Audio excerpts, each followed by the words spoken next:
Hi everybody, and welcome to 3Dsurvey tutorials.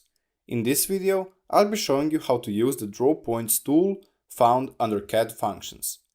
This tool is normally used for measuring the height of a point or an area. To use it, we must first click CAD in the upper right selection menu.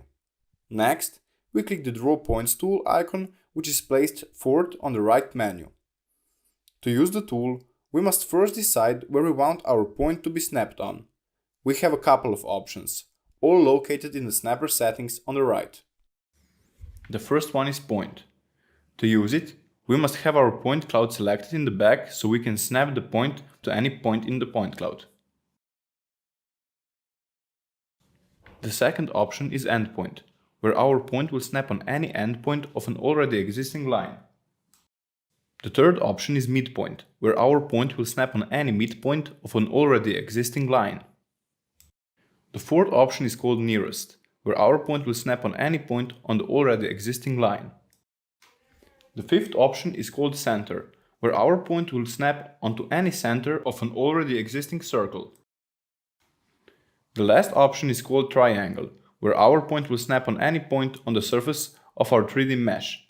But we must first make sure to have our 3D mesh on, or the function won't work.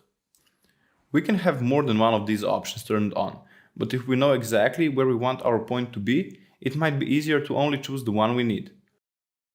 In this case, when you are dealing with a point, I would highly suggest that you have your point cloud activated in the back and your 3D mesh deactivated, so you will get a better idea of what you are doing. A very useful option, also found under snapper settings, is interpolate points. It is used for taking a bunch of points and calculating their average height, so if there is a point that is placed wrong, it won't affect the result, which could easily be affected if you just used a normal point snapper and accidentally clicked on the badly placed point. To use it, we click on Interpolate Points button, and by using the slider placed just below it, we decide how big of an area we want to interpolate. When sliding the slider, you will see the circle representing the area getting bigger or smaller. When you are happy with the size of the circle, you click on an area of points you want to interpolate and your height will be calculated. In the tool settings below, you have a couple of options regarding displaying. You can choose to have the name, height, and code displayed next to your point. You do that by checking the box next to them. If you want to have your code displayed, you must write it in the box on the right, or by clicking the arrow in the box, you can choose to import the names by clicking Import in the drop-down menu and then choose one of those names.